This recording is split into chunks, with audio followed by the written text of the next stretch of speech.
Nancy, Menopausal Mummy. I'm wearing my Menopausal Mummy hat today. And hello to Mama. Let me see if she'll let me pick her up and stay in the video. Oh, my gorgeous girl. Isn't she lovely?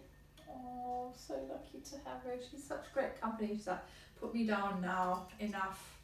She's so lovely. So, just checking in really. Haven't posted for a while in terms of just having a little say-so as to what's going on and how I'm feeling about everything. And this last week, I'm not going to lie, it's been really tough. I don't know whether that's something to do with the full moon or I'm very menopausal, whatever that is. Just feeling out of sorts, really, really out of sorts. Not feeling like me at all. Very tearful and just demoralised, unmotivated, all the things that I'm not. And I think what's got me thinking was VE Day and the impact that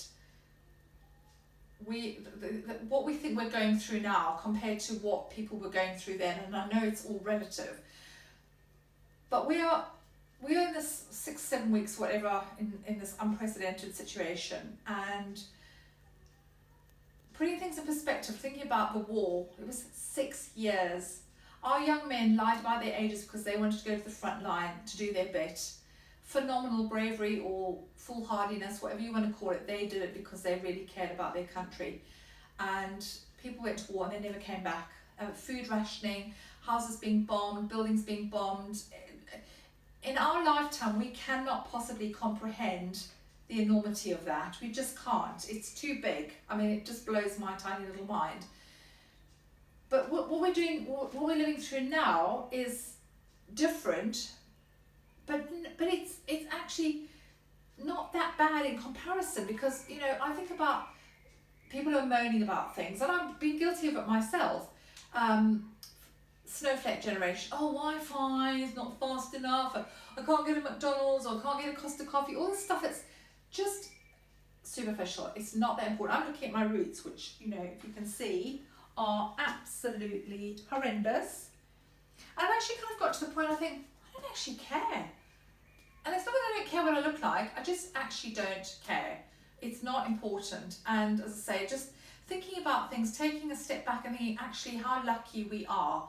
We have a roof over our heads, we have food in our tummies, too much food in my tummy still as well. I'm still managing to fatten those curves, as you can see.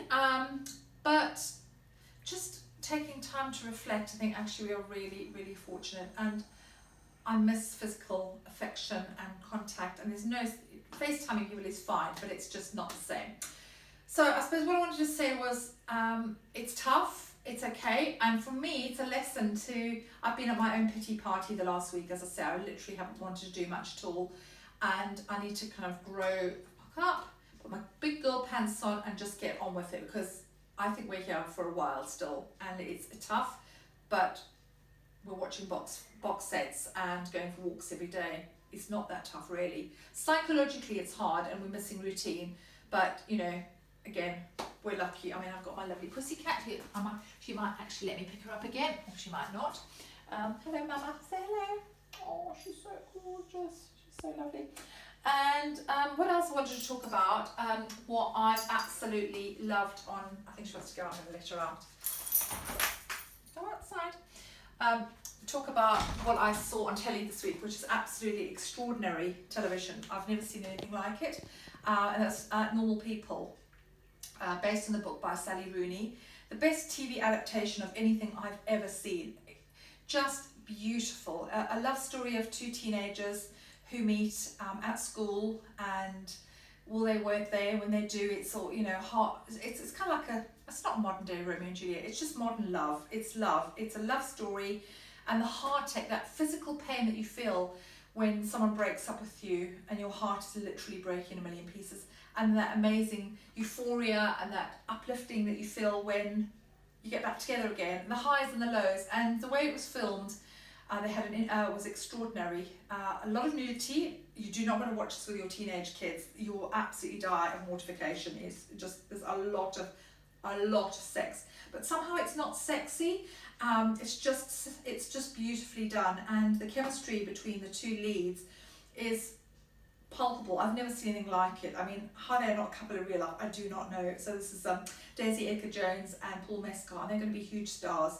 And they had an intimacy coach on set, which just made the way that it was filmed just work. It was just so beautiful.